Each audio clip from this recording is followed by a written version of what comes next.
You're listening to XVGM Radio.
Welcome to XVGM Radio, where the bits keep coming. I'm Mike. And I'm Justin. And this is episode 61. SPOOKYFEST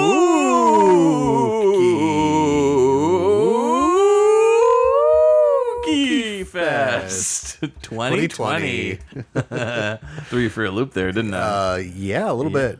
So, in the year of 2020, nothing is more frightening than life and having a festival of the ages. And so this is a virtual festival that, well, okay, it's always a virtual festival, but it's a virtual festival where every year during the spooky time of the year, we like to play some random spookiness.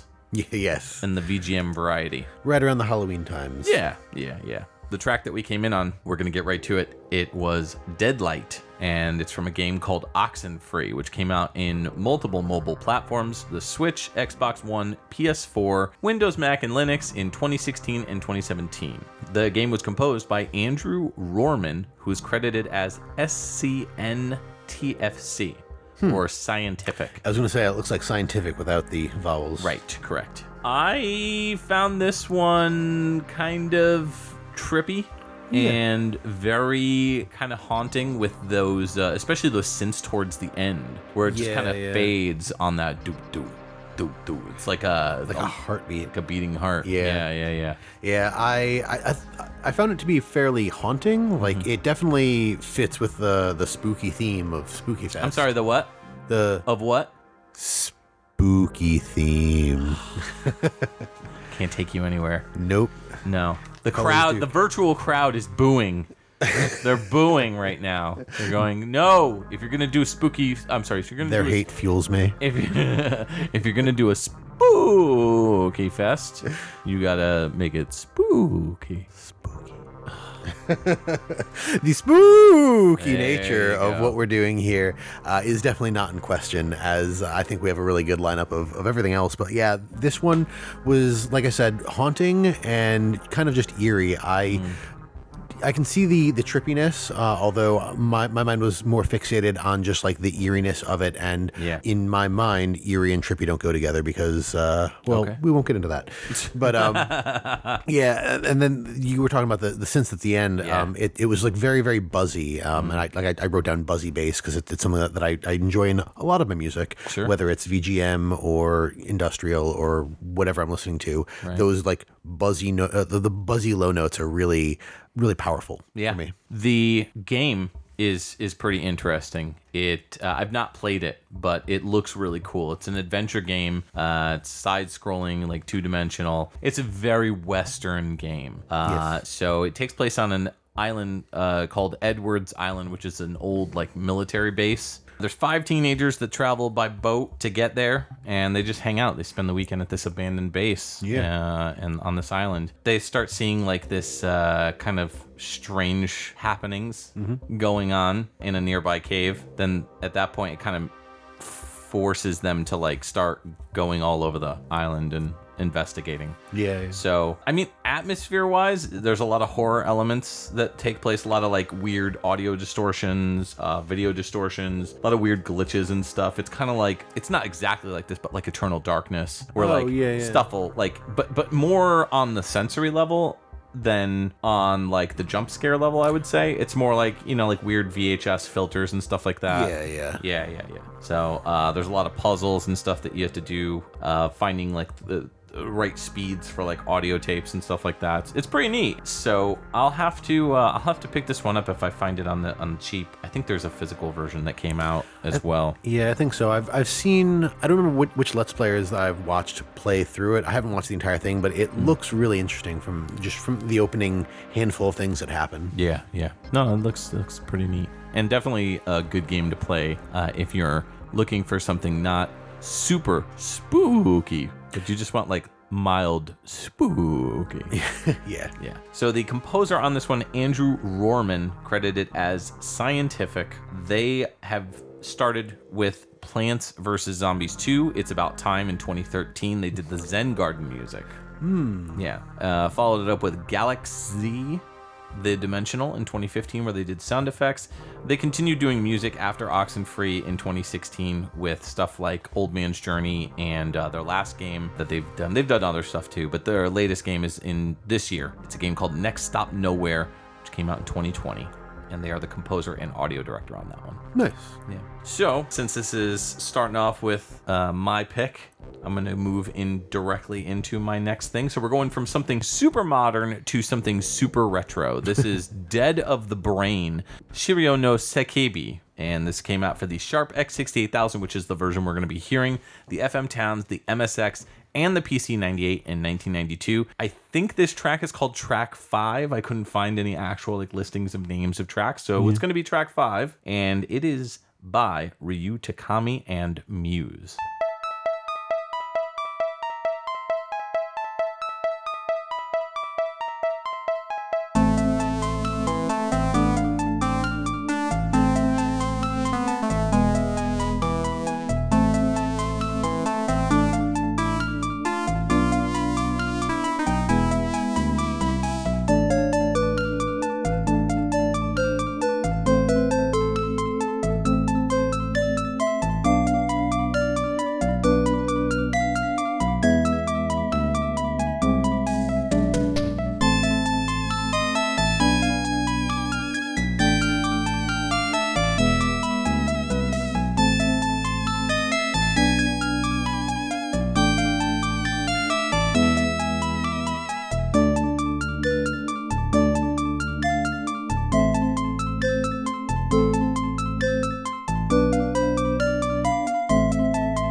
Welcome back to XVGM Radio's Spooky Fest 2020.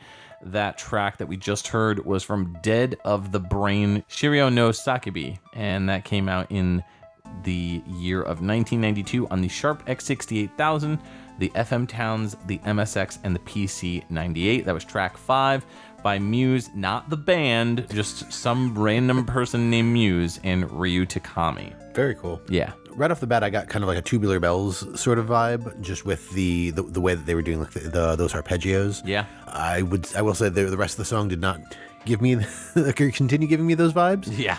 But it was I don't know if it was a nod or not, but it felt like a really cool nod. Yeah. The rest of it was pretty neat. Like I like the almost like twinkling sound effect of that main sort of rhythm there. You mentioned buzzing in the previous track, and I got a buzzing vibe later on in this song where the lead synths kind of bzz, bzz, bzz, bzz, bzz. I don't know, I felt like it was kind of buzzy there, but I do agree that my favorite part of this track is the beginning. Yeah. That's definitely the highlight for me, the Tubular Bells reference. If you're confused on what we're talking about, of course, Tubular Bells is from Exorcist. Yes, it's the Exorcist theme. Yeah. So, and of course, the buzzing that you're hearing in the second half of this is actually because Muse had the genius idea to have the instruments played by bees. Yeah. And exactly.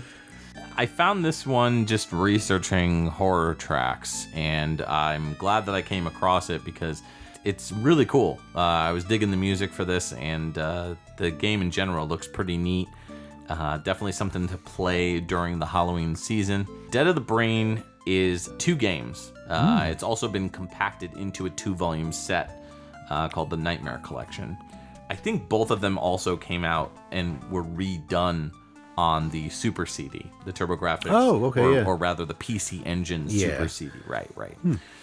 What's interesting is the developer, Fairy Tail. Apparently, right around the time when this came out or when they were working on the game, the CEO got arrested for distributing lewd, I don't know, photos or content, very sexy content. So because of the games they were putting out, or no, like personally like giving I think, pictures to people? I think personally. The information that I found on the web was kind of glossing over the details, but I found that kind of interesting. This developer has been pretty well known for putting out games that are very similar to Dead of the Brain, where they're basically just trying to shock you with graphic violence, disturbing images, and of course tasteless nudity.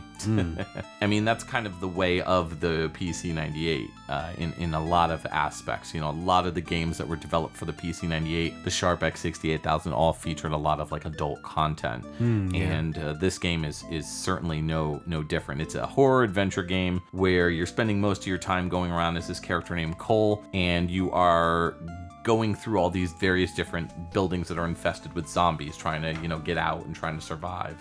Yeah, it's pretty cool. And of course, as I said, there's puzzles, and there's it's from the perspective of the character. So it's, like Shadowgate or any of those types, not Deja Vu. I think Deja Vu is like that too. I don't think Deja Vu is side-scrolling. I think it's first person.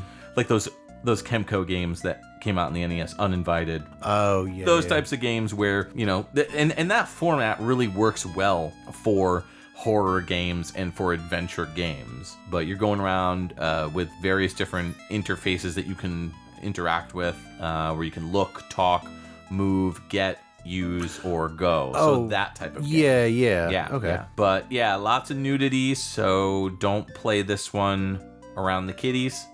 And considering the shocking imagery that you're talking about, I mean, even without the nudity, I'd probably keep this one away from the kids. Oh, for sure. I mean, like the front cover of the MSX version, it looks like, if like Terminator had fused with a Cannibal Corpse album cover. So it's pretty gruesome stuff. And even some of the screenshots that I've seen of the game look pretty gruesome. You know, zombies, so people getting eaten and, you know, that sort of thing. Yep. Gruesome stuff. Muse, I couldn't find any information on. I looked and just couldn't find any info. Every time I looked it up, it just shot me back to the band. So I don't think Muse worked on this. This was the prequel to Black Holes and Revelation. Right. Ryu Takami, though, we've talked about before on the show. This was actually supposedly their first game, but they also worked on Rusty in 1993, Rima the Truth in 96, Yuno Kono Yono Hate de Koi o Uta Shoujo in 97, which again, that's a game that we talked about heavily on the Ryu Umamoto episode. Yeah. And then last game that they worked on was Death Smiles in 2009. They did the Xbox 360 BGM menu music. Nice. Yeah. All right. Well, I think that brings us into our next track.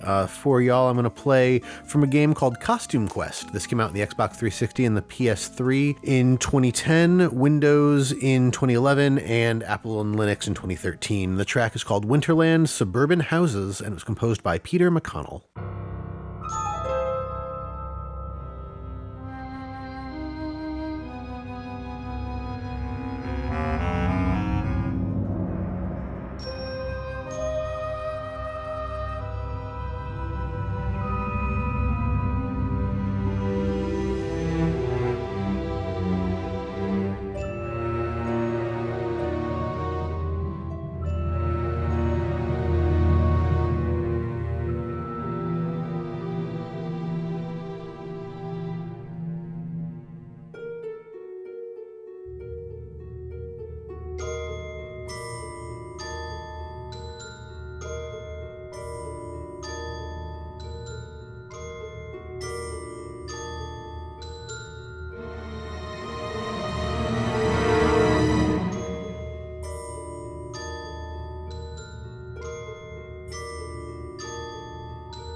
Welcome back to XVGM Radio's SPOOKYFest 2020.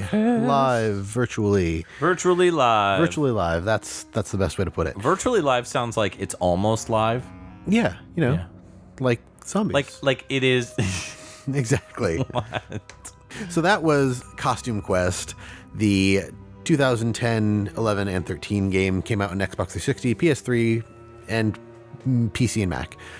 The track was Winterland Suburban Houses, composed by Peter McConnell. You know, the fact that it's called Winterland really kind of strikes me as more of a winter track, but it has that haunting vibe and that tiptoe sound to it. Yep. That do. You know, it's got that really, to me, signifies that it's not a winter track. It's more of like a Nightmare Before Christmas kind of vibe. Like it almost kind of, yeah. Borderline Danny Elfman without, you know, the traditional Danny Elfman-ness.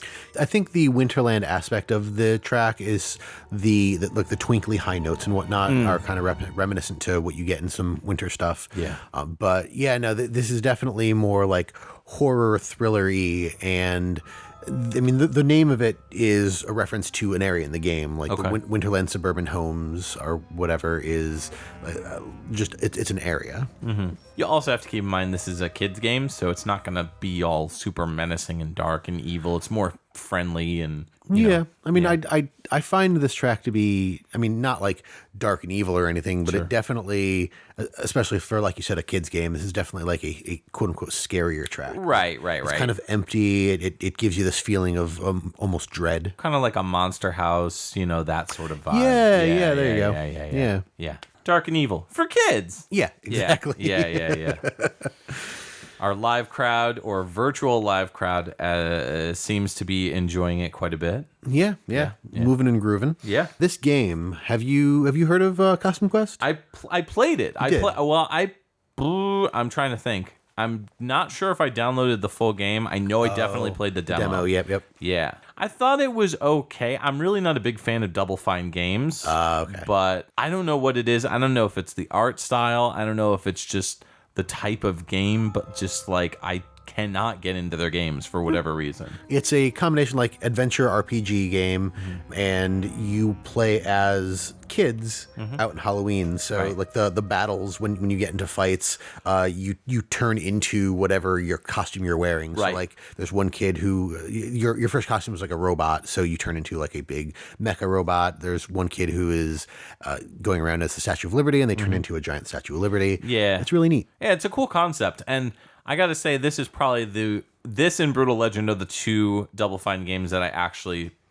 enjoyed. Oh, okay. So yeah, take that for what it's worth. I thought it was pretty cool. It's a really neat concept, and the graphics are bright and fun, but at the same time, like appropriate for the Halloween season. You know, going around trick or treating, it feels like you're trick or treating. Yes, you know? absolutely. And like the colors are bright and fun when it comes to things like the costumes and everything else. Like the setting, it takes place, dusk to night. Sure. So like the setting is actually like it's physically accurate. dark. Right. It's accurate to what time of day and type of day you're facing. Yeah, it's a really neat little game. I don't know why, because I've not played any of the South Park games, like the Fractured Butthole and the Stick of Truth, but it reminds me, and again, only from having watched bits and pieces of the South Park games, there's something about this that reminds me of that. And maybe it's just like the way that the combat works, or like the graphics. I could see that. Yeah, it doesn't look like South Park in any way, but I don't know. Like the fact that you're playing as kids and eventually like a group of kids, maybe that's what it is. That might be what it is. Yeah. It's, I mean, looking back on Oxenfree when we were talking about that, those are very much like young adult, like older teens, and Costume Quest is actual kids, like 9, 10-year-old kids. Yeah. Yep. Good stuff. So the composer on this was Peter McConnell. Peter has a lot of credits for a lot of different things. His audio credits, however, start back in 1991 doing the music on Monkey Island 2, LeChuck's Revenge. And then we see that there is a whole lot of LucasArts stuff in here. Some of the Star Wars X-Wing and TIE Fighter games. Afterlife in 1996, they did music. So much Star Wars. Episode 1 Racer, Anakin Speedway, Sly 2, The Band of Thieves in 2004 did sound and music on that, as well as Sly 3 on Honor Among Thieves in 2005. So, and then we see Brutal Legend in 2009 did some of the original music and orchestrated pieces. Recently, they are credited for the main theme on Irony Curtain from Matryoshka with Love in 2019. Cool. Well, it looks like we have somebody approaching the booth, the virtual booth. They dare approach this booth? How dare they? And it looks like it's a little kitty cat. Oh, looks like a fat little cat. Yeah, very fat little cat. Hey, little guy, what's going on? Hi, how are you? I don't care. Listen, my name's Garfield, and I'm gonna need you to give me some lasagna, like right now. I don't think we have any lasagna. We don't. No. Yeah, we don't even have a food tent this year. No. Yeah. No. It wouldn't be COVID friendly and social distancing friendly. And cats can pass it on, so you better be careful. Actually, I heard cats can't pass it on. Oh, then I think no. They said dogs can't pass it on. Yeah, but cats can. Yeah. I'm not gonna hang out with anybody forever, unless you count Odie. So I want you to play a song, I guess, if you're not going to give me lasagna. This is a song called Count Slobula's Castle, because you're both slobs. See ya. That was very rude. It was very Garfield. That was very Garfield. Agreed. Too bad he didn't have Normal. Then he would have been focused on getting rid of Normal. Sending Normal to Abu Dhabi. Did you know that I just found out like a year ago that Normal is a boy? I think we might have been having that conversation. I know my wife and I had been literally having that conversation. I don't remember why, but we were talking about that as well. So I don't know if you and I had the same conversation. I think it's because in the cartoon, Normal like bats his eyelashes. Well, Normal really has big. eyelashes. Yeah, and like usually when you put eyelashes like that on a cartoon character, it denotes him as female. It's determined that it's a female. And then on top of that, Normal's voice actor was a woman. Yep. Yeah. And sounded very female. Yeah. But I know why we were talking about it, because I have Garfield and Friends on my Plex server, and I was watching a random episode, and Normal was in it, and we were talking about the fact that Normal's actually a guy, but like it's always treated like a woman, and Garfield in the episode, like not even a minute later, refers to Normal as he, and I was like, oh well, it's clearly it's in the show. Yeah. So we're gonna listen to a track called Count Slobula's Castle, as requested by Garfield, and it's from a game called Garfield Caught in the Act. and this came out on the Sega Genesis and Game Gear in 1995. This track is by Tristan Deprez, Dwight Zone, and Jeffrey Glenn Tavares.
Welcome back, listeners, to our Spooky Fest 2020 episode. That track was from Garfield, Caught in the Act, which came out in the Genesis and the Game Gear in 1995. The song was called Count Slobulous Castle, and it's by Tristan Deprez, Dwight Stone, and Jeffrey Glenn Tavares. So what do you think of this one? So this one was kind of cool. I like the very classic like horror organ. Yeah. And it was kind of just that for most of the track, but on a couple of occasions they pulled in the harpsichord, which really kind of added to this like old world, almost like Baroque-ish, Castlevania-ish kind of style. It really felt reminiscent of like a lot of the old horror movies like Dracula and stuff like that, where you'd have a lot of these things happening, or like you'd have the adventurer or the hero walking through this dark and grim castle, and then out of nowhere this song starts playing on an organ that's echoing throughout, and it really kind of harkened back to that for me. I gotta say, this is really impressive on all fronts. the game, the visuals, the music. They really did a good job of making the instruments sound like actual instruments. Yeah. Like, as you said, the harpsichord, the organs, they sounded like real organs and like a real harpsichord for the most part. So, or at least better than a lot of Genesis music can do typically. Yep. So very impressive. And I dug the track. I'm a big Castlevania fan. So, anything with those melodies kind of, going up and down on the keyboard is my jam. Yeah. This game, though, is very impressive on a visual level as well.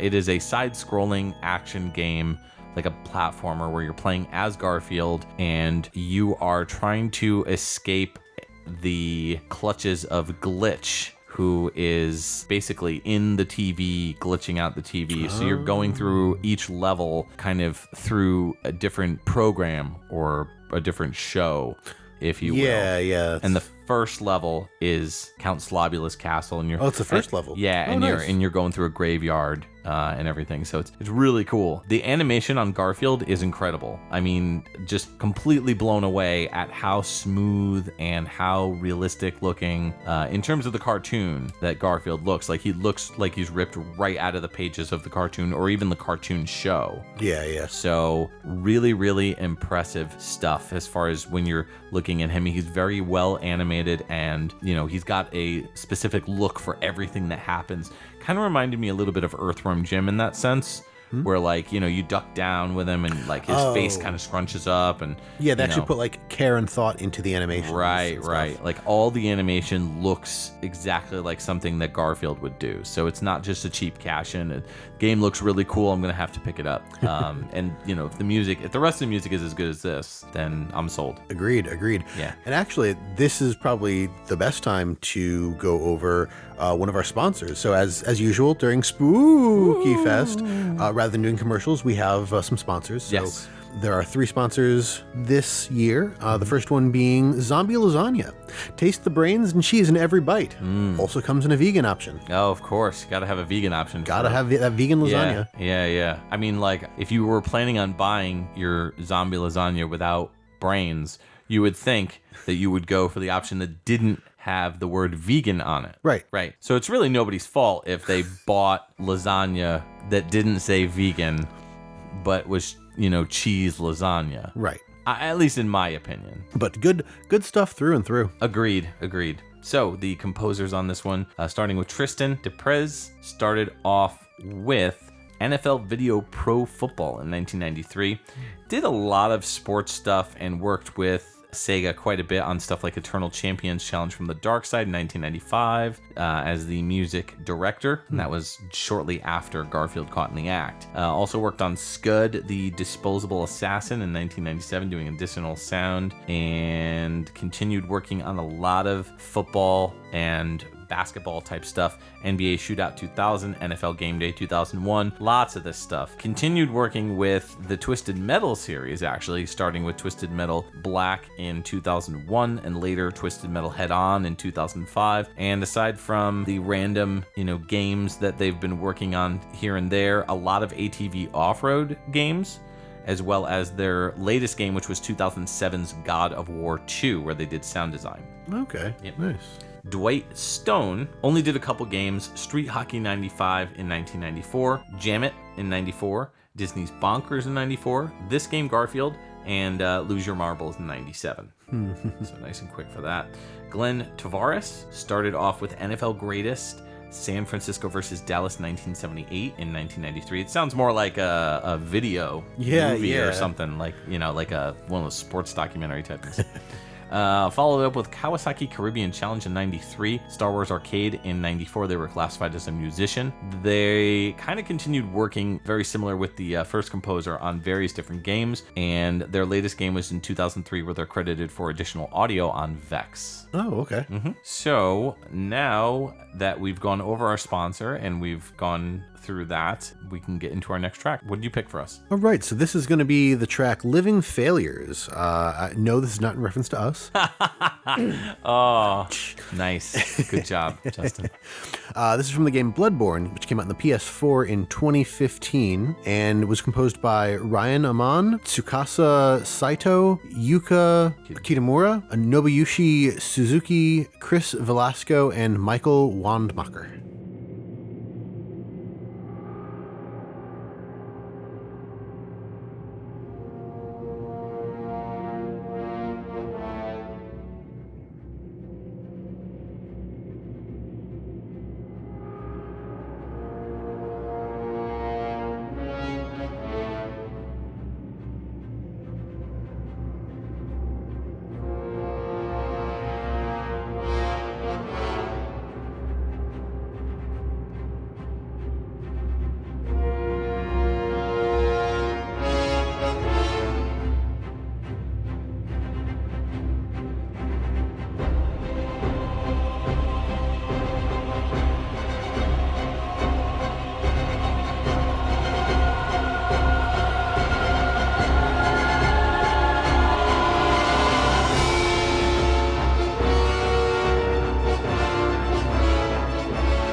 Welcome back. That was Bloodborne, the 2015 release on the PS4. Living Failures was the name of the track by Ryan Amon, Tsukasa Saito, Yuka Kitamura, Nobuyushi Suzuki, Chris Velasco, and Michael Wandmacher. Oh my, that's a lot of people for one game. But, it is, but it's a pretty big game. Yeah, that's true. This was a pretty good track. I was digging this one. I got more cinematic vibes than haunting vibes, I guess you could say, but very clearly very bombastic. Yeah. And epic and uplifting. Made me feel like I could conquer the world. But kind of reminded me of from something I would hear in like a God of War game. Yeah, I could see that. I mean, this game is very cinematic, much like the games that it kind of spawn off of. So for those who aren't familiar, Bloodborne is, I think we'd call it a Souls-like, in the realm of Demon Souls. What's the name of the other games? I've heard that it's like Dark Souls. if Dark Souls and Castlevania had a baby. Sure. I don't know. I could kind of see that. It is not based in the world of the Dark Souls games or anything. It is made by the same people, Right. And therefore has the same feel because it has basically the same mechanics, but it is set in a totally different world. It's a more of a gothic world. That's probably where a lot of the Castlevania comparisons come from. Yeah. So there are some monsters that seem. I don't think they have. So for one, I've played but not finished this one. Yeah. It is very difficult, and I am not good. Not good just in general? Just or? in general. Yeah. I also don't play any of the Souls games. I watch them and I get how they work, but they're not really the type of games that I usually play. Well, we are living failures. We are. As you said Yes. earlier. But this one was actually free on PS4 for one of the months, so I grabbed it because it was free and it looked pretty cool. And it's definitely not bad. It's just I wasn't as into it as I thought I would be. Like the style is kind of almost like steampunk-ish, like the early 1920s Victorian era. Okay. Is how a lot of people dress. Are there motorcycles? Not that I remember. Are there chainsaw-wielding Frankenstein monster? Maybe later. I don't think so. Are there skeletons on motorcycles? Still no So motorcycles. it's not Castlevania 64. Got it. It is not Castlevania 64. Got it. Thank God. Oh, you're killing me. I like Castlevania 64. Anyways. It's all right. You're allowed to be wrong. I mean, I let you be wrong on so many other things. That's true. That's so factual.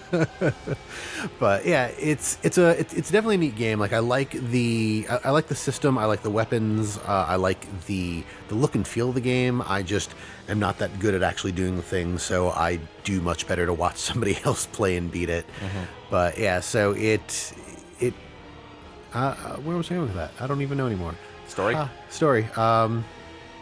So the story is that you first you create your hunter. You can make them look like however you want, and Like a duck?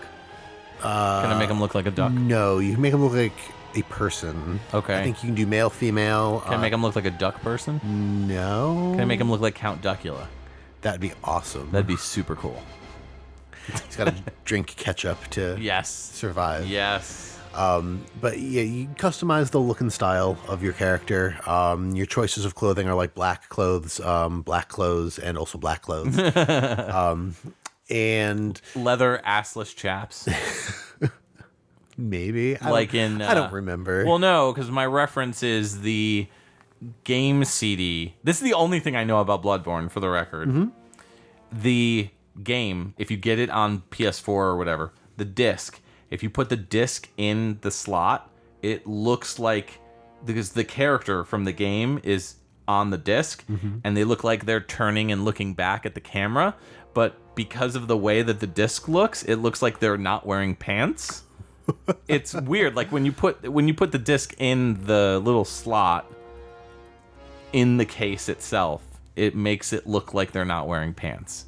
It's pretty funny. That is... Or wearing like assless chaps, buttless chaps. Oh. Justin's looking at the picture. Oh, I see it. Yeah. That's awesome. Yeah. Somebody. Yeah. It makes them look like they're wearing a thong and they're not. Like, yeah. Yeah. That's ridiculous. I don't know if it's when you put it in the case or No, when it's when you hold it in your hand. Yeah. Yeah. That's why I was Yeah. showing you the picture. Somebody put their fingers in the hole where the and it makes it look like it's they're wearing like a thong. Yeah, Kinda funny. because that hole is exactly where the person's butt would be. Right. Exactly. That's fantastic. Exactly. Never knew that. Yeah. These are the things I learn on the internet. These are the things I spend my free time learning about on the internet. But the game starts with after you create your character, you're in a first person view. You're like on an operating table being operated on by some old guy who's he's doing a blood transfusion, and like you don't really know what's going on, but like he says like you come to the right place. Something about like your affliction, which is called which is known as the pale blood, and then you kind of like go in and out, and then you black out, and then you wake up again on the table, and the room is empty, and then like this monster just kind of comes out of the floor, and you have to defeat it and then make your way through this house to find these other people, and you find out that you're in this place this town called Yarnum. And there's monsters everywhere. Like people turn into monsters because they get overcome by the I think the pale blood affliction. It's been a while, but it's pretty crazy. Like just in the Souls games, like there are very large crazy enemies. There are a lot of like person-sized enemies, but like they all hit pretty hard. Like it's all about dodging, like dodge roll, hit them, dodge roll. Right. It's part of the reason that I'm not so good at these games is I'm super impatient, and I want to be able to brute force my way through things. Sure. You have to have the patience to like roll and not get hit and avoid and wait for an opening and then hit them. This is not a game for me. No. No. I am with you. I am the let me just hit stuff. Yeah. As fast as I can. And as much as I can. Exactly. Yep. Yeah. But it's a pretty cool game. Like I said, I love the aesthetics about it, and I really enjoyed watching other people play more than I enjoyed playing it myself. But it's pretty neat. Cool. Do like three games each. Yeah. So the composers on this game, there's 6 different people. Ryan Amon, real quick, did original music on Assassin's Creed Unity in 2014 and Bloodborne in 2015, and that's all Moby Games has to say about that. Tsukasa Saito started out doing music composition in Echo Night in 1998. They also they were lead composer on Armored Core Front Formula Extreme Battle in 2005, and most recently they were sound designer on Sekiro Shadows Die Twice in 2019. Yuka Kitamura started out doing sound design in Armored Core 5 in 2012. They did composition in Dark Souls 2 in 2014, and most recently they did music composition on Sekiro Shadows Die Twice in 2019. Nobuyoshi Suzuki started out doing audio with sound design on Bloodborne. They did music composition in Dark Souls 3 in 2016, and most recently they did sound design in Ring Fit Adventure for the Switch in 2019. Oh, neat. Yeah. That's cool. Yeah. And then Chris Velasco started out doing, all the way back in 2004, he did additional music on Van Helsing. Oh, okay. Let's see. There's a lot on this. I'm going to say... What?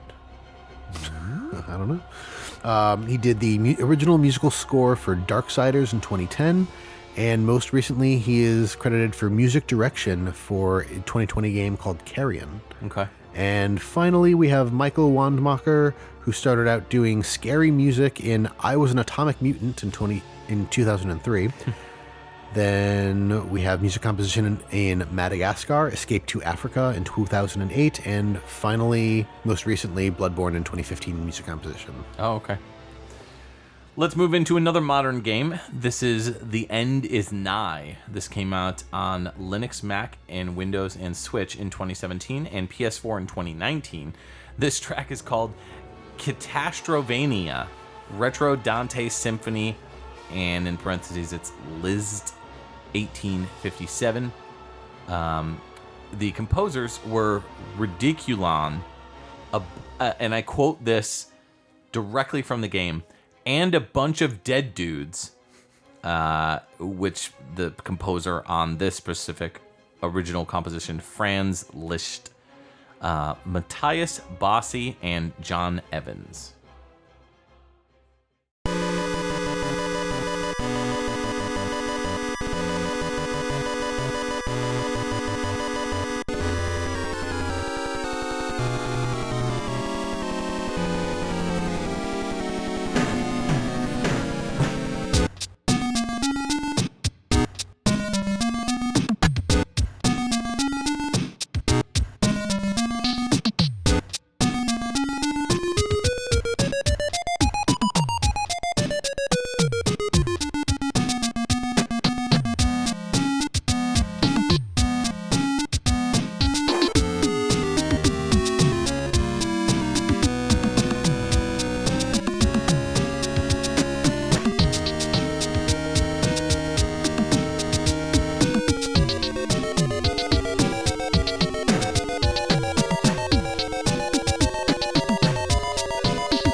SPOOKYFEST has come back.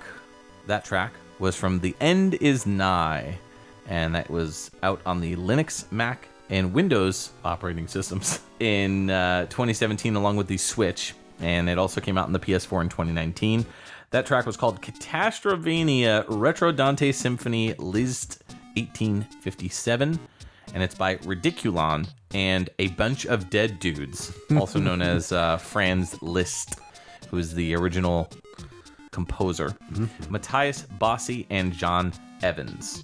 So a lot of composers on that one, but as I was saying before, the original composition is based on the classical music by Franz Liszt. Yes. So, yeah. What did you think of this one? So this one didn't stand out to me as much as I thought it was going to. Oh, really? Based on the name. Well, so I heard Catastrovania, and immediately my mind was... Well, I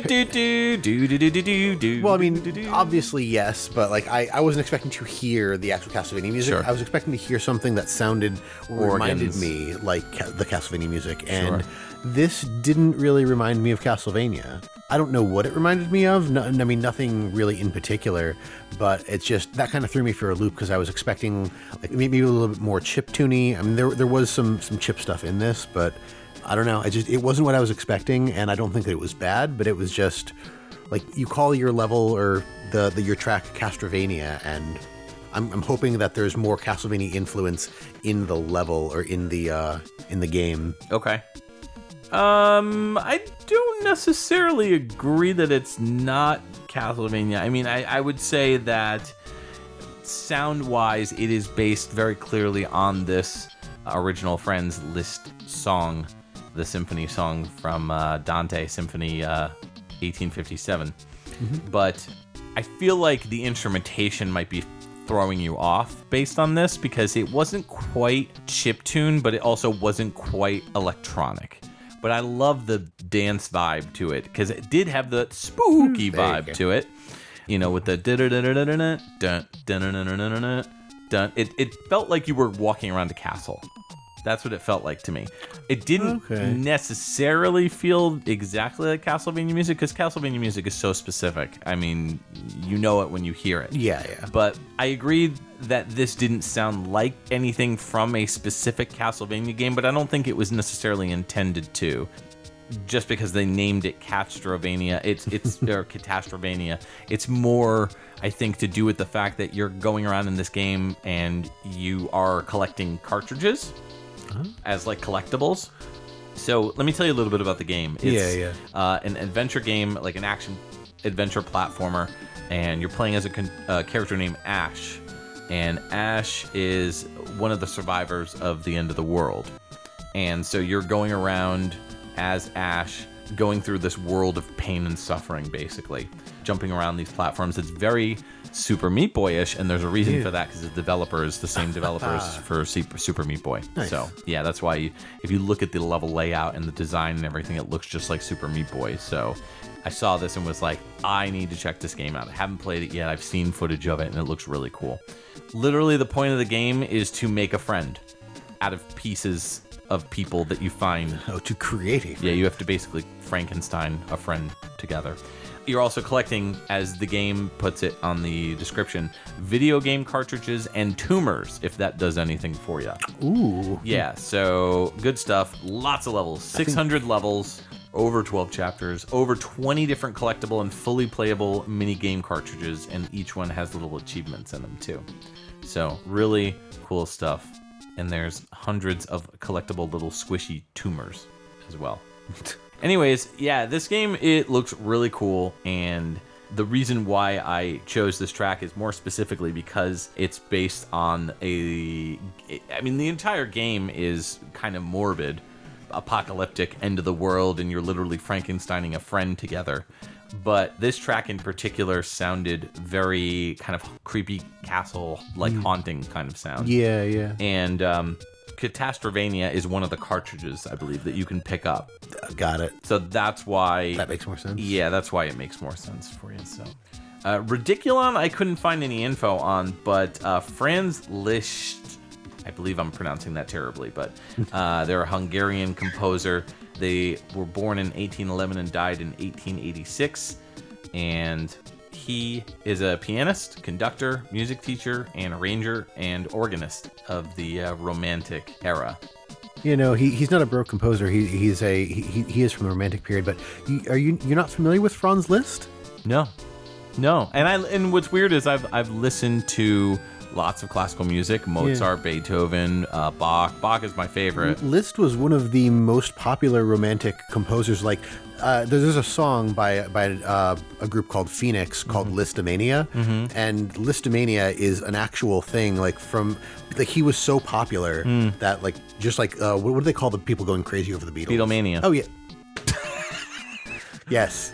So just like that. Oh, really? Just like that? Just like Beatlemania. Yeah, well, it was called Listomania. Right. That's pretty wacky.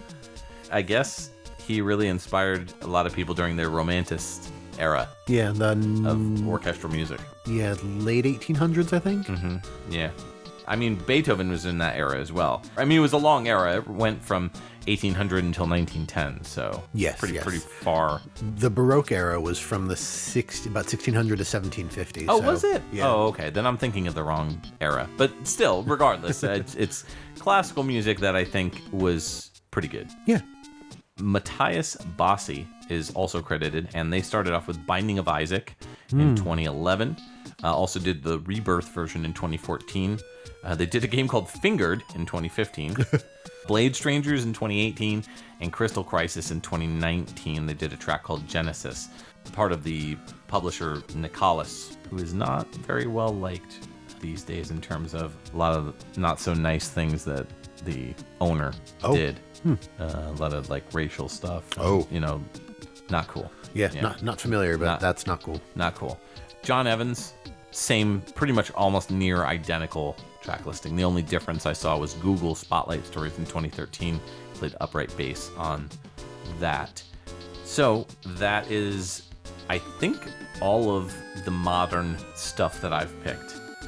So let's go to something else modern that you picked. We picked a lot of modern stuff this time. Yeah, I feel like last year I had a lot more classical stuff, so this year I kind of went more modern. Switched it up. Going more for like the less franchise-based games, like Friday the 13th and stuff like that, and more just like horror, thriller-themed stuff. Word. So this isn't quite horror themed, but you might understand why it's on here. This is Undertale. It came out on the Mac and PC in 2015, PS4 and PS Vita in 2017, and the Switch in 2018. The track is Death by Glamour and was composed by Toby Fox.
Hey, that was Death by Glamour from Undertale, the 2015 release on Mac and PC, also ported to the PS4 and PS Vita in 2017, and finally to the Switch in 2018, composed by Toby Fox. Kind of a classic at this point. Is it? I mean, I don't know. I guess. I say that because the game is fairly classic. I like this track. It's really dancey. I don't remember where exactly it comes in the game, but I don't know. My circle of friends, we've had a lot of folks that really enjoyed the Undertale games. I've never played this. I know. I really dig a lot of the music in this, though. I will say the music is good. I don't get Halloween vibes from this, but from what I understand, the game has a lot of Halloween elements to it. Yeah. I mean, so it's an RPG combined with a whole bunch of other things. Like shooters. Yeah. Like shooter elements, too. Like shmups. Like bullet hell specifically. Right. I think most of the fights, it's a combination of like a turn-based RPG. Right. And like when you're being attacked, you're in this little box and you control a heart and you need to like dodge all the stuff in order to not get hit. Yeah. Right. But you control a human character that has accidentally fallen into a world of monsters. So there are just monsters and ghosts and all sorts of stuff everywhere. So right. it's not, I don't know that I'd call it scary or horror, but spooky themes are there considering the ghosts and some of the other stuff. Right. And I mean, at the very end, depending on how you go through the game, what you end up facing at the very end of the game can be kind of creepy and scary. Okay. I don't know if you've seen like the final boss thing, but it's pretty weird. But yeah, no, it's pretty neat. And that's sort of the overview of the game too. Like I said, you're human, you fall into this world of monsters.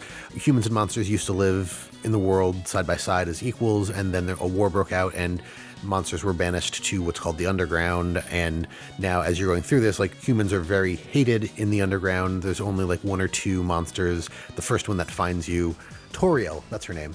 She is a goat monster person. She doesn't hate humans, and she just doesn't even see a way of you getting back. She's like, the only way that you're going to get back is by like killing a whole bunch of people. So why don't you just be nice and yeah, don't do that. And just, live here, live with me. I'll take care of you. But obviously the game doesn't progress if you just stay there. So you venture out into the world, and some monsters are not so nice. Some monsters are okay. And some monsters really just want to see everything burn. Good times. So the track itself was very dancey, very bouncy. Would you say that there are tracks that do get spooky?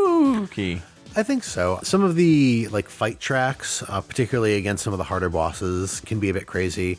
There's so many things that can or that do or don't happen in this game because there's a lot of different choices that you can make.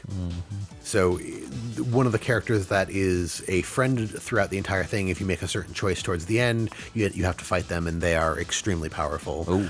So that's both a scary fight, and I believe the song is pretty intense as well. Yeah. So. We also played a track from Undertale on the Lame Genie episode. Yes. When we listened to their version of a song that they covered, and we listened to the original as well. And Undertale seems like it's a good time.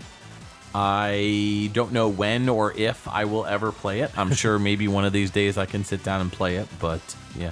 It has some of the look and feel of Earthbound at times, and I know that you weren't a fan of that, so I don't know if that might be a turnoff to you.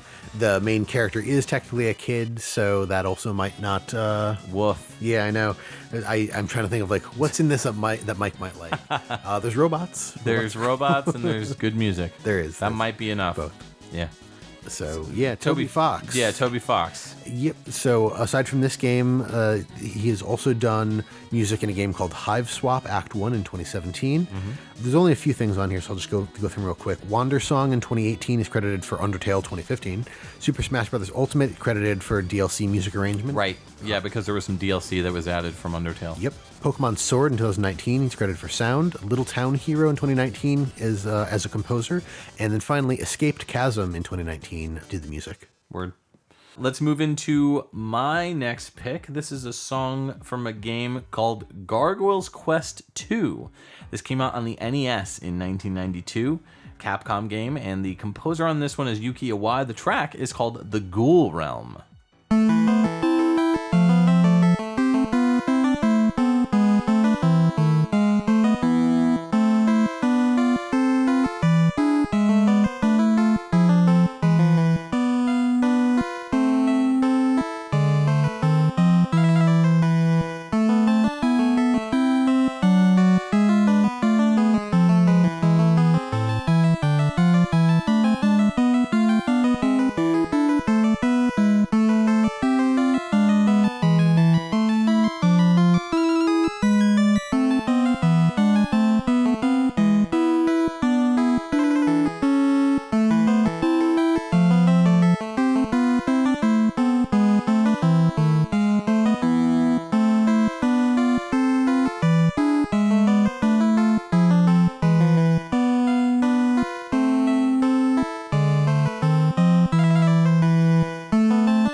XVGM Radio, where the bits just keep coming.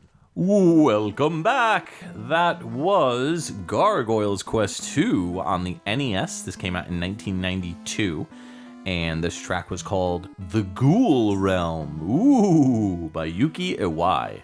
It was a really ghoul track. I enjoyed it much. I enjoyed it like a ghost in the night.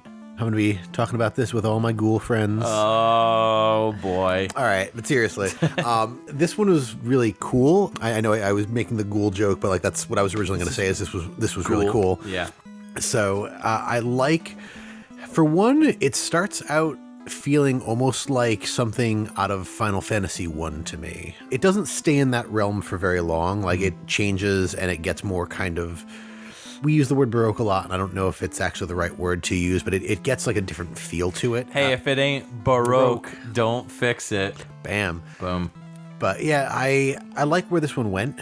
I like all the little flourishes. I don't have a whole lot to say about it other than I just kind of enjoyed it. Yeah, this track feels like it's more impressive in-game than out-of-game. And not to say that it's not a good track. It's just... This is the kind of song that if I was listening to it in-game, I think I would appreciate it much more. I don't know why, but that's just kind of how I feel. But yeah, very clearly a Baroque-inspired track. Yeah. And, this game, Gargoyle's Quest 2, is a prequel to Gargoyle's Quest, which came out in the Game Boy. I didn't realize this until we started talking about it, and I started looking up info on the game. This game also came out on the Game Boy. In 1993 in Japan and China, and it was called Makai Mura Gaiden, The Demon Darkness. So this game's subtitle is The Demon Darkness. Oh, normally. Okay. Are these games related to the SNES Capcom game Demon's Quest? Yes, that is the third game in the franchise. Okay, I thought so. Mm-hmm. Okay. Yeah, you're playing as a character named Firebrand, who is actually a enemy in Super Ghouls and Ghosts. That's right. Those are related too. Right. So yeah, this is Capcom's spin-off series featuring Firebrand, and basically a demon with wings who breathes fire.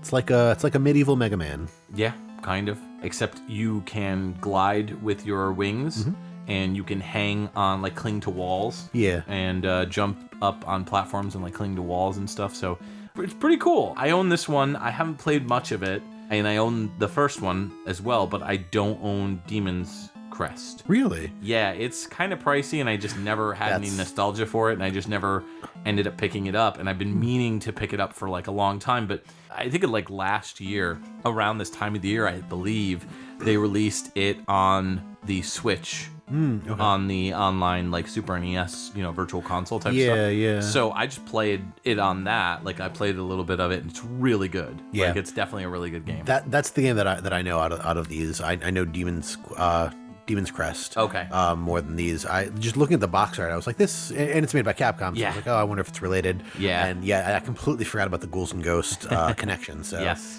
Good call. So this game takes place in a time long, long ago.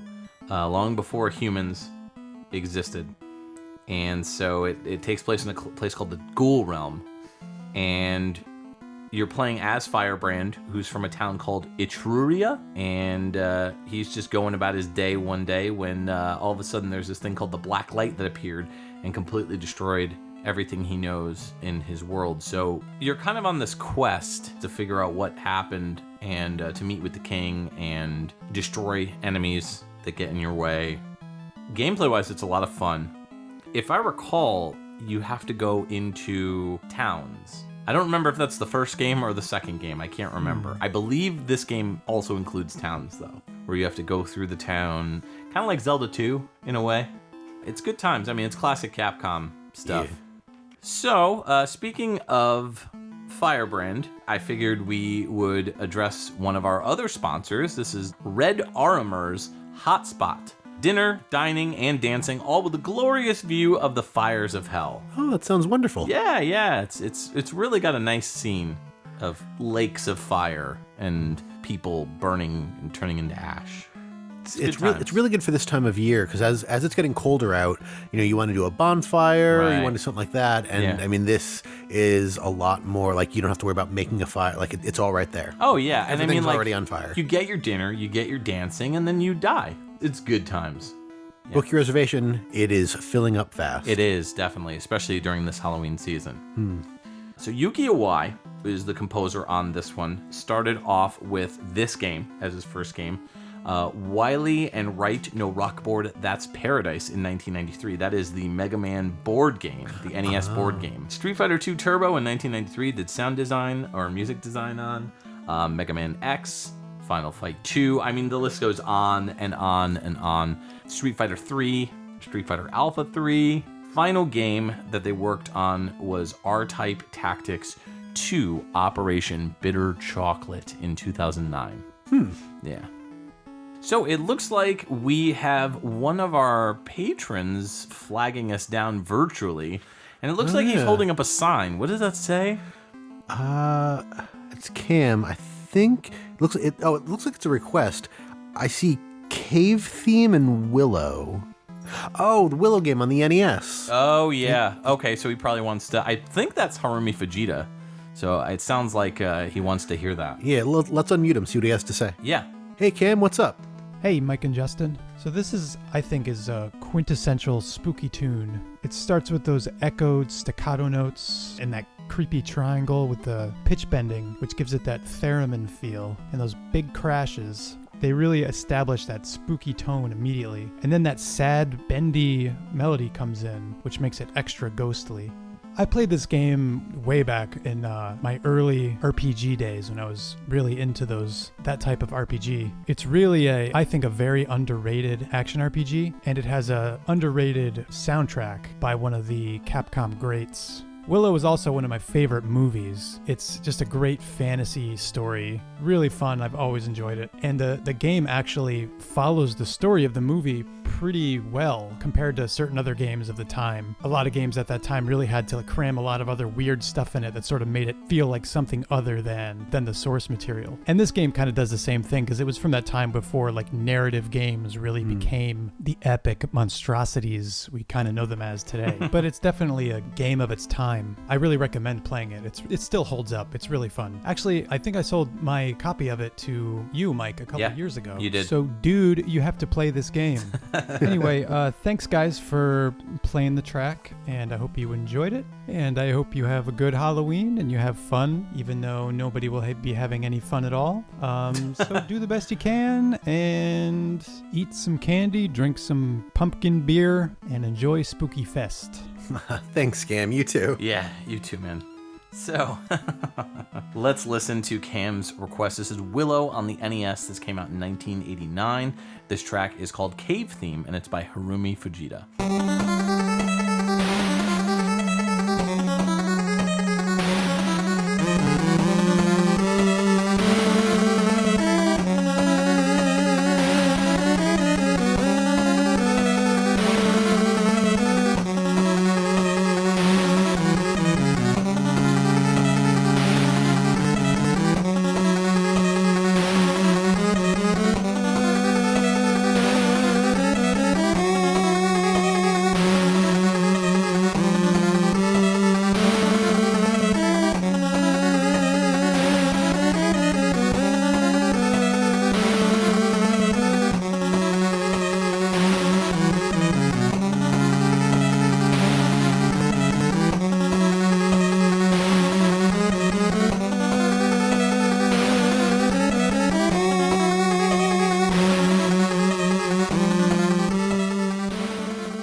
Welcome back to SPOOKYFEST 2020. That was our Patreon request from our good friend and patron Cam Werma.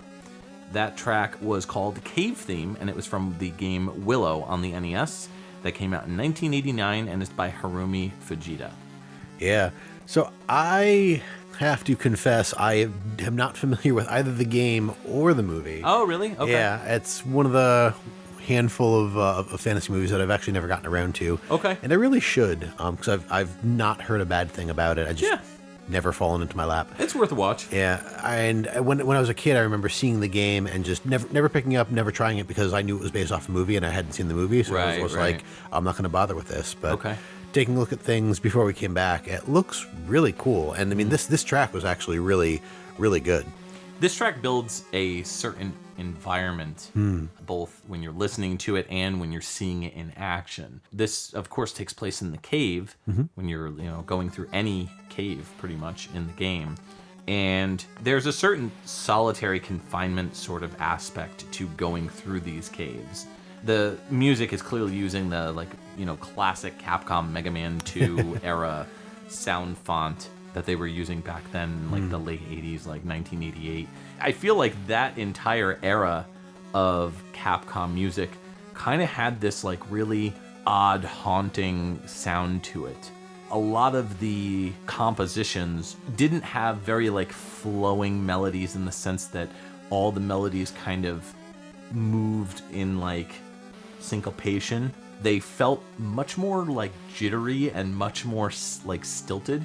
And that's not a bad thing. Like, I'm not criticizing it and saying that this is a negative. I just think that when Mega Man 3 hit audio-wise, it was kind of a game changer in the aspect of the music specifically from Capcom. Most of the games in the 90s sounded like Mega Man 3 sounded when it comes to Capcom games. But that early era of games like Trojan and Mega Man 2, Mega Man 1, Legendary Wings, Section Z, they all had this very gritty tone. Gunsmoke, that's another one. So to me, the music kind of does have a bit of, even though it's not specifically from a game that is scary, if you will, it is kind of a haunting melody as compared to the rest of the music in the game, especially since most of the other music is very flowery, very flowy, and much more lighthearted in a lot of ways. Yeah. That's fair. Yeah, but this is, of course, as you said, based on the movie Willow. I saw the movie like years and years ago. Like, I saw it once and only once. And it's not bad. It's not my favorite, but I do remember enjoying it when I did see it. Yeah, I mean, I'll make my opinions when I actually see it, but I know that it comes from this era of like 80s fantasy movies, and they're all a little cheesy. I don't think many of them really hold up as well now, but I also think that that's part of the charm of them. Like, I love some of those old movies like Conan and Beastmaster, and Krull's on the top of my list. Beastmaster, yes. I watched Krull and casted it on my birthday this year. It's just like, it's a really, I mean, that's sci-fi fantasy because there's like lasers and other aspects, but I'm expecting this movie to be not so bad it's good, not like a Rocky Horror Picture Show, but I'm expecting it to have a particular 80s charm or camp or whatever you want to call it. 80s fantasy. It's not quite as dreamy as something like Legend, for example. Okay, yep. But it's also not something as super serious as like Conan, I guess you could say. Yeah. So it's kind of somewhere in the middle in regards to the movie. But the game, I played it back in the day, and for whatever reason, and maybe it's just because I heard this track and it kind of, maybe the memories are kind of slowly coming back to me, but I remember being kind of turned off from this game on an aesthetics viewpoint. I don't know, I loved Legend of Zelda, and this game clearly references a lot of like Zelda-esque elements. It's a top-down game for the most part, where you are playing as Willow, the lead character from the film, and you are going around top-down with a sword, and you get magic spells and everything that you can use. You go through forests and caves and valleys and lakes and all sorts of crazy areas, but the animation on the backgrounds is crazy. Oh, yeah. It is so impressive in the sense that I look at it and I'm like, man, who had to run that program who had to run that animation scheme in the programming and still lived to tell the tale? Because it's just like, you get to an area and then you gotta fight monsters, and when you go into an area where there's monsters, the ground will like move almost like it's living and breathing. It's weird. Like, I can't even explain it. It's so weird. And also the trees too. Like when you look at the trees and the grass, the animation is so impressive for back in the day. Yeah. So Harumi, I know we've talked about them a number of times before on the show. Yes. Started out doing music on The Speed Rumbler in 1986, Ghosts and Goblins in 86. There's so much here. Let's just pick a handful. Final Fight in 1989 and 90 did music and sound for both. I'm guessing that's the arcade and console. That's not right. So Final Fight, they're credited for the Game Boy Advance music because it's the same music. It's just redone That's slightly. why. Okay. Yeah. Bionic Commando 92 music composer. They were uncredited on that. More recently, because they are still doing stuff. Blazing Star 1998 music composer, then jumping up to Final Fight Double Impact in 2010, and then Spider Soars in 2019. I gotta check that game out. Spider Soars? It looks awesome. And then most recently, as of 2020, Streets of Rage 4. Yeah. She did a couple tracks on Streets of Rage 4. Yep. Right. Mm-hmm. Let's move into your next pick. Yeah, so this will be 2004's PlayStation 2 game called Shadow Hearts. This track is called Demon's Gig, and it was composed by Yoshitaka Hirota and Yasunori Mitsuda.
Welcome back, dear listeners. That was Shadow Hearts, which came out in the PS2 in 2004.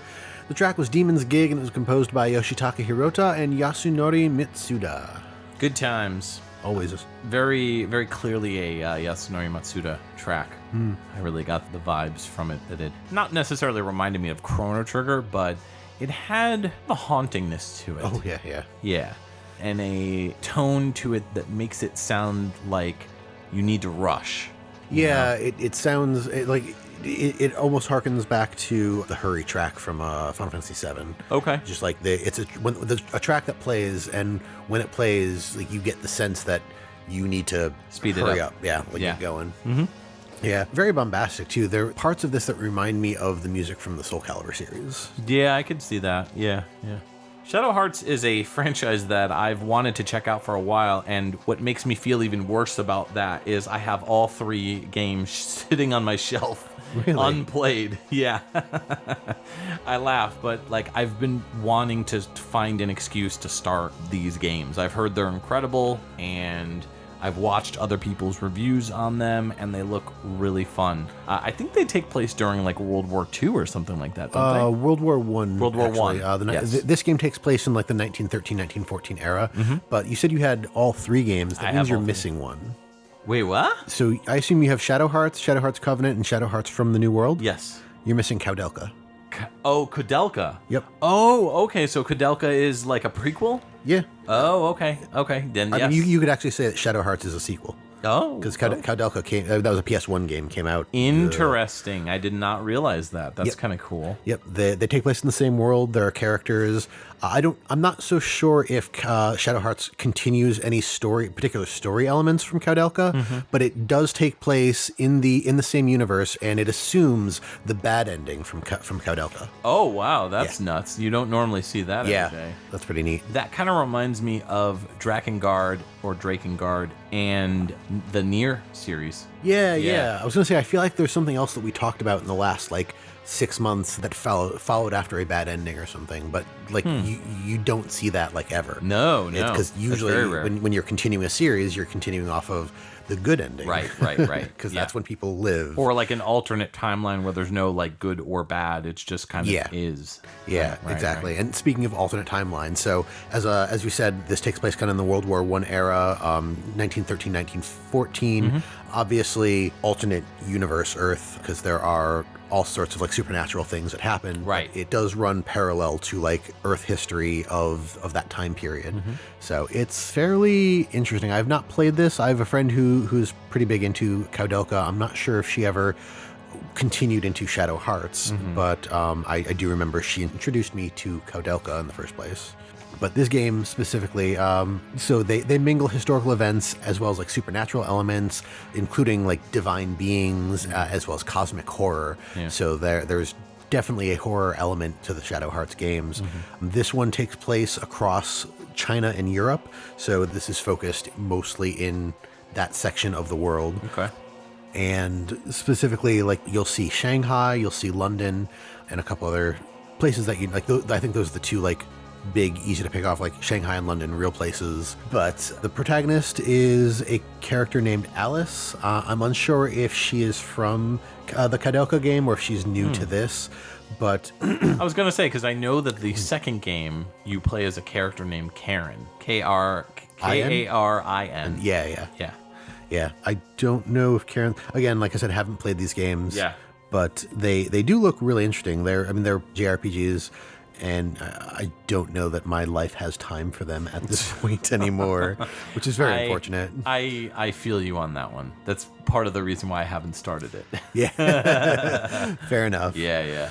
But yeah, the main antagonist goes by the name of Roger Bacon. But Roger Bacon is an alias because Roger Bacon is technically a medieval English philosopher.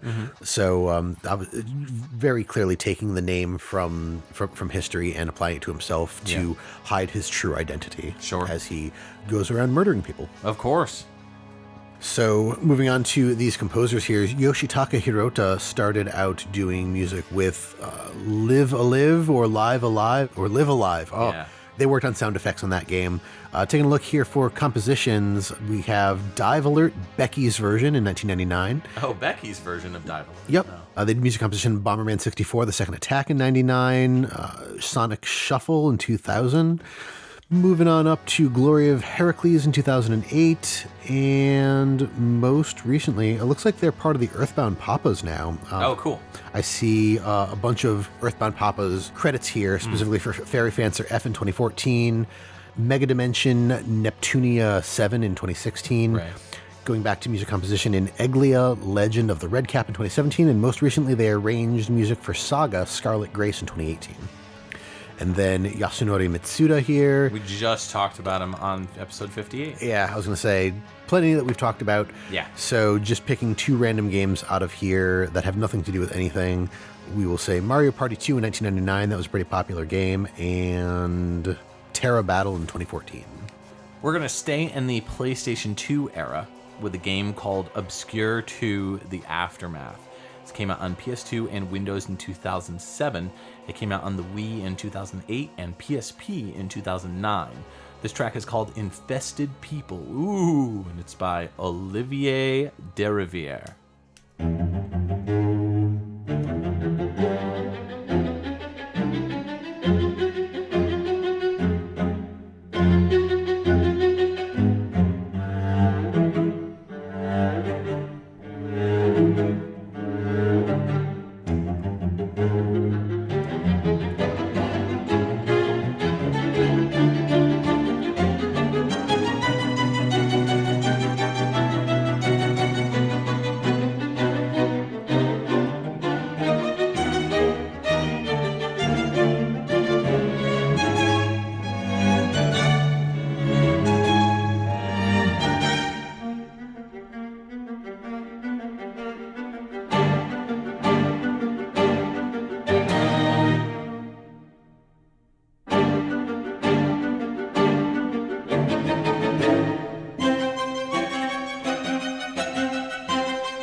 Welcome back to XVGM Radio's SPOOKYFEST 2020.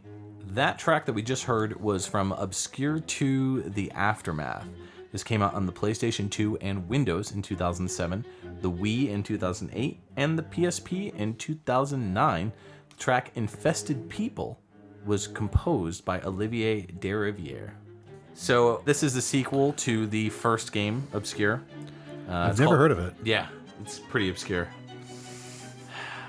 I mean, I did set that up for you, but like... You did. But you still... I said it, so you're still like, oh man, he actually took the bait.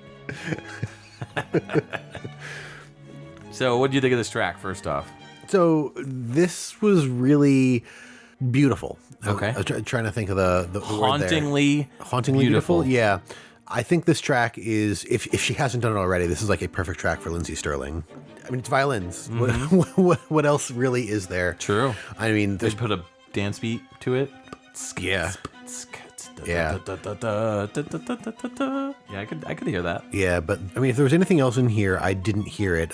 All I heard was string instruments. No, there was definitely only strings. So it's like I was just so focused on that I was gonna say, like, if there were drums or if there was any percussion, my brain didn't process it. I gotta say, when the track stops for like a hair of a second, it almost stops to like catch its breath, and in my mind, visually, I'm thinking this is like a chase scene, and somebody just ducked behind a corner, and then they peeked out from the corner to see what was going on, and the monster saw them and started running after them. That's really what this scene paints a picture for me, at least visually. Okay. But audio-wise, I do agree. It's a very beautiful track, hauntingly beautiful, achingly, hauntingly beautiful. It is just strings, you know, just the violin, and you really can set up so much horror emotion with something so simple as one instrument. Oh, yeah. And when we say one instrument, of course, there's obviously multiple layers of that instrument going on. So it's not just one person playing. Yeah. You can tell that it's probably like a quartet of musicians. Good stuff. I dug it. This game is a survival horror game. I don't know too much about it, but it does take place 2 years after the first game. It's basically like I Know What You Did Last Summer, like that kind of vibe, where like it's a bunch of college kids or high school kids or whatever. There's 3 characters that return, I guess, from the previous game: Shannon Matthews, Stanley Jones, and Kenny Matthews. And then there's 5 new playable characters: Corey Wilde, Mei Wang, Zheng Wang, who I guess are like sisters, like twin sisters, Sven Hansen, and Amy Brooks.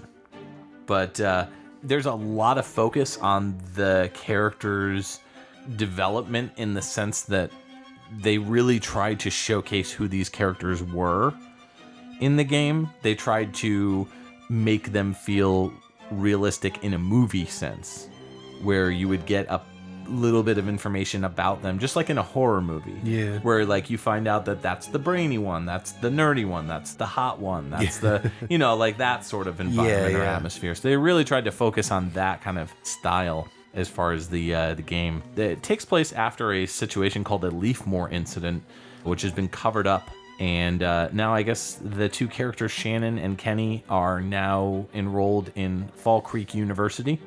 And the other character, Stan, is trying to restart his life as a truck driver. You know, just like getting a job, trying to move on with his life. I guess there were some changes to the characters from the previous game in terms of something that happened that caused them to become infected. So they've got to take this medicine to stop them from continuing to be infected or something like that. So, yeah. I guess there's a new drug that was created off of a strange flower that is quickly spreading. And that is what's causing all the changes in the kids. So, yeah, it's you know, again, along the lines of a I Know What You Did Last Summer kind of slasher horror film with monsters or whatever. So that's pretty much it. That's the game. So the first Obscure Yeah. actually had tracks by Sum 41. Oh, okay, like licensed music. Yeah. So I wonder if this did too. I didn't see anything about licensed music in this game, but that's a possibility. I don't think so, though. I think they were really trying to go for that teen slasher vibe with, that sort of thing. So Yeah. this game kind of got mixed reviews, and when it got ported to the Wii, that's the version that I have. I haven't played it, but I've seen people review it and talk about it and everything, so I'm kind of familiar with the game a little bit. But it looks kind of cool, and I picked it up on a whim for $2 one day just to have and be oh, I'm gonna eventually play this. So I'll have to check it out. Maybe this Halloween, maybe I'll play it. Yeah. Nice. So the composer, Olivier Derivière, I probably butchered that, but I apologize in advance. They started off with the first Obscure. That was the first game that they wrote music for, produced, and supervised. Then they did a game 2 years later called My Little Flufties in 2006. That's the complete polar opposite sounding game. Followed it up with a trilogy called the Fall Trilogy, where they did Chapter 1 and Chapter 2, and I don't think they did a Chapter 3, so wah-wah. That's not really a trilogy. I think it was supposed to be, but whoopsie. They did Disney's Tangled in 2010 on various systems, and later on they worked on games like Assassin's Creed 4 Black Flag. Their most recent game is Streets of Rage 4, 2020. Actually, this guy is the main music composer for that game. Oh. Worked with Yuzo Koshiro, Harumi Fujita, Yoko Shimomura, etc., etc. Not Yasunori Mitsuda. Yeah. That's what I was just saying. Bring it back to the last track with that Streets of Rage 4 connection. That's really kind funny. of funny that we picked 3 different composers on different games that all worked on their latest game, which was Streets of Rage 4. That's really cool. Yeah. So that was my final track. Let's hear your final track for this spooky episode. All right, so I'm gonna close it out here with a track called "They're Coming." Ah! Yes. Oh my God, they're coming. This is from Dead Island. This came out on the PS3, the Xbox 360, and the PC in 2011, and was composed by Paweł Blazek.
Welcome back. That is the final track of our Spooky Fest 2020. Aww. I hope you enjoyed it as much as I did. That was Dead Island. The track was They're Coming. That came out on the PS3, the Xbox 360, and the PC all in 2011. And it was composed by Paweł Blazek. Yeah. Pretty good stuff. Pretty intimidating and very Yes. scurry. Very, very scary. Spooky. Very, very spoopy. Very much just not what you want to hear if you are alone in the real dark. life, either in the dark or even in the daylight. Most of this game takes place in the daylight, and it's still pretty terrifying. That's pretty crazy. That's one of those things that's it's so hard to make the daylight scary, especially since most times when you watch a horror movie or whatever, it takes place almost exclusively at night, or the scary stuff takes place at night. I mean, the harder it is to see what's going on, the scarier it is. Right. So to make something that scary in daylight is really impressive. Yeah. I have played Dead Island 1 and Dead Island 2, I believe. And they're both really good. I run into the same problem with almost all zombie games like this. I had the same problem with Dead Rising and almost any of these. Dying Light, they're good games. The gameplay is fun. The mechanics are cool, like especially in Dying Light and the later Dead Rising games where you can make your own, like you can make weapons out of stuff. Right. It's really cool, but eventually, even with the very gripping story that they have, eventually I'm just tired of destroying hordes of zombies. And I mean, it's cool that they usually throw in different types of zombies, so you get like the ones that explode, the ones that are fast, et cetera.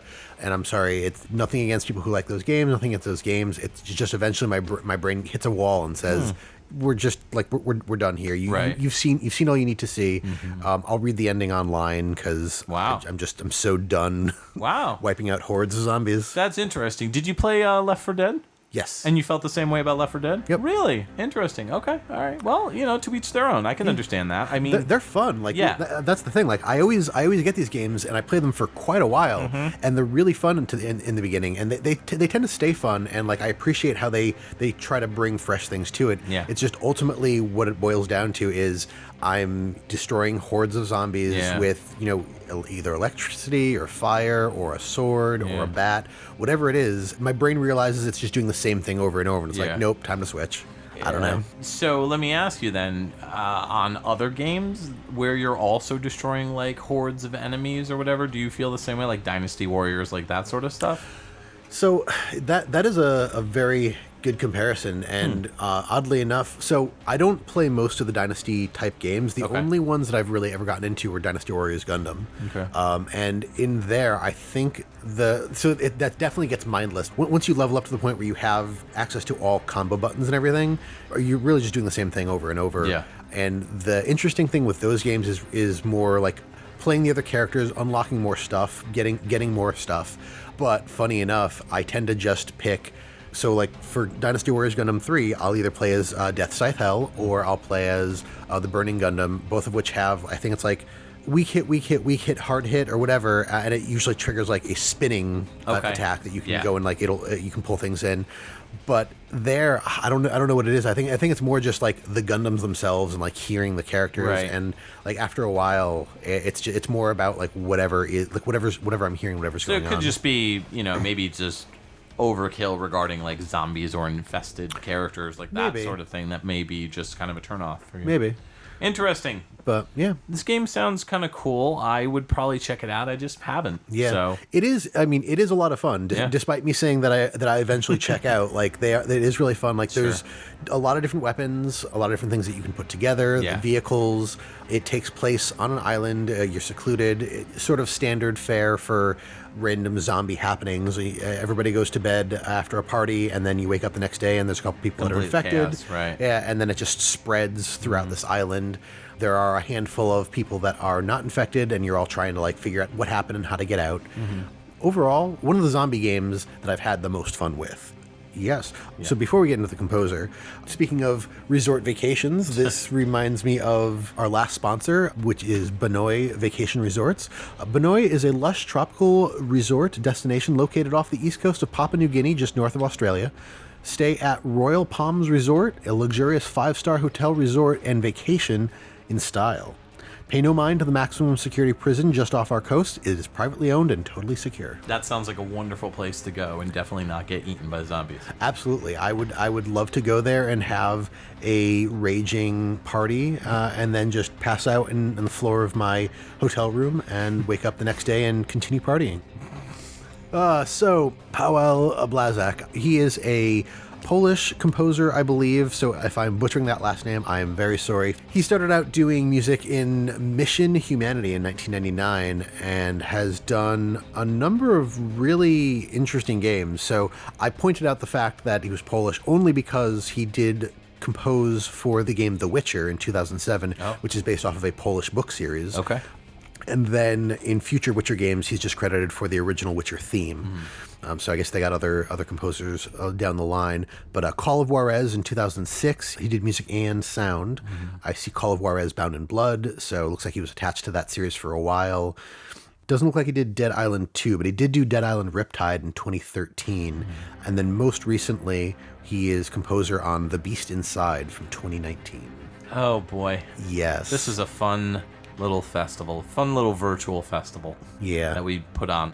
Anyways, what was your favorite pick of the show? Let us know in some sort of fashion via social media, be it Twitter or Facebook or Discord or something else.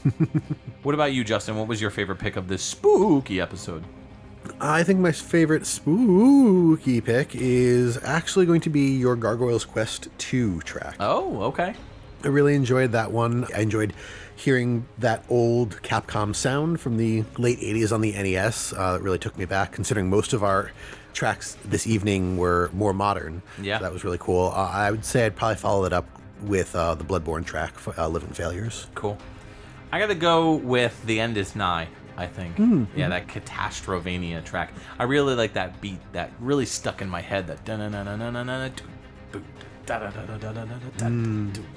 so that really kind of got me. And then after that, I'm gonna go, I think, with my Obscure 2 track. I really love the haunting melody of those, just like simplisticness of violins, and that's it. So it's good stuff.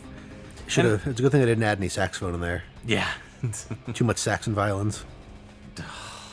I quit. I'm done. That's what did it for you. That's it. That joke did it. So tell us about your upcoming stream thing that you've got going on for Extra Life. Yes, so I mentioned this in our last episode, but because it is happening in just a few short weekends, I want to bring it up again. So for those who do not know, every year in November, a few friends and I get together to play games for 24 hours for Miracle Children's Hospital Network. So if you go to extralife.com, search for Justin Schneider, or check out the show notes and we'll give you a link to my Extra Life page. Yeah. You can go and donate. All the proceeds go to those hospitals. If you would like, there are incentives this year. So for $10, you can set a goal or a challenge for any of the games that I'm playing. You can take a look at my schedule and see what games I am playing to set a goal. Alternatively, for $10, you could instead pick a game out of the list of games that I own, and I will play that game for an hour on Sunday. For $20, you'll get a raffle entry, and we will be raffling off certain prizes that are game-related throughout the event. For $25, you get a raffle entry plus the $10 entry of being able to set a goal or challenge for me. For $50, you will get the raffle entry, the ability to set a goal or challenge, and I will shout you out directly here on this podcast after the event. And then if anyone is so bold as to donate $100 for the incentive, you get all of the previous stuff mentioned. And specifically, I will play a game on Sunday of your choosing. If I don't own it, I'll just buy it. That is good to hear, and I definitely fully support this. The podcast fully supports this, and we want you to donate what you can, if you can, and if not, share it. That's the other way that you can really help us out. Yeah, absolutely. Spread it. I mean, whether or not folks know who I am, if they want to donate to a good cause, send them this way. And you don't even need to take an incentive. You can just donate the money without picking one of the incentives. Yeah. The incentives are just there to try to incentivize people to donate. So we'd like to take a moment to thank our Patreon patrons, without whom this show's continued improvement would be impossible. They are Alex Messenger, Cam Worma, Chris Hart, Dan Lawton, Jordan and Anson Davis, Kung Fu Carlito of the Heroes 3 podcast, Scott McElhone, Chris Myers, Peter Panda, The Autistic Gamer 89, Bedroth, Brad Austin, Chris Murray, Jeremy Rutz, Llama Adam, Marcus Stewart, Matthew Hanola, Mixmaster, Muddle Madness, Nick Davis, and Ryan McPherson. If you would like to become a patron, you can sign up at patreon.com/XVGM radio. There you can see the different tiers as well. Just $1 gets you a thank you and access to our monthly live shows. You can visit our website, xvgmradio.com, where you can listen to all the episodes and learn more about your hosts, as well as any of our guests or composers that we've had on the show. If you'd like to reach out to us, you can always email us at xvgmradio@gmail.com. If you like what you've heard, please consider giving us a review on iTunes. You can join our Facebook group and chat with other VGM lovers at www.facebook.com/groups/XVGM Radio, where we talk about everything from current game news to sharing awesome VGM tracks or just talking about the podcast itself. You can also find us on Twitter and Instagram. Our handle on both those sites is at XVGM Radio. If you don't have any other social media or just want to try something unique, check us out on our Discord group chat. Links in the show notes. All right, so we're done with spoopiness, scarediness, and spookiness. Scurdiness. So scared. I'm so scared. So we're done with being terrified and frightened for another year, but we got to move on. And so in 2 weeks, we are doing a spotlight on what, Justin? We're doing a spotlight on Crash Bandicoot, the newest game. It's about time. Came out. Technically, it just came out today, the day we're recording this, Right. but you're going to hear this at the end of October. So the game came out earlier in the month. At the time when you're listening to this, as Justin said, it's been about a month since Crash Bandicoot 4 came out. So, we were trying really hard to fit it in right around the time when the game came out, and it just didn't line up. We just didn't have time. Yeah. It's going to be a lot of fun, lots of really great music. So if you aren't familiar with Crash Bandicoot, play some of the games, go check them out, because it's going to be it's going to be a hoot and handy. Yeah, I mean, the Insane Trilogy is on PSN. I want to say it's on Steam, too. Yeah, I think it is. I think it's on everything almost. Yeah. And that's a lot of fun. And they're very good. They're not even reimaginings. They're very good remasters of the original games. Like, Yeah. it's the original game. It just looks better. Right. So, Yeah. All right. So we'll see you in 2 weeks. This is Mike and Justin. signing off for XVGM Radio. Yeah, let's unmute him, see what he has to say. Yeah. Hey, Cam, what's up? Hey, I'm Mike. And I'm Justin. And we're both from... That is not... That is what not an the idiot. file. That is not the file. Jesus. Wah, wah. I'm like, why does it sound like Mike? And oh, it is. Kitty. All right, that was Dead Island. The track was They're Coming. The game came out on the PS3. I'm not sorry. It's all right. I'm sorry for both of us. Thank you.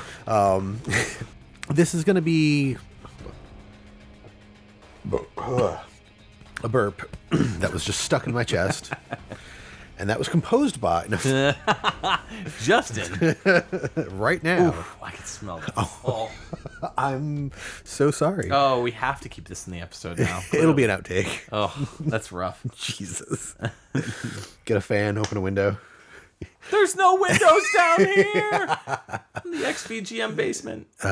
Creepy castle basement.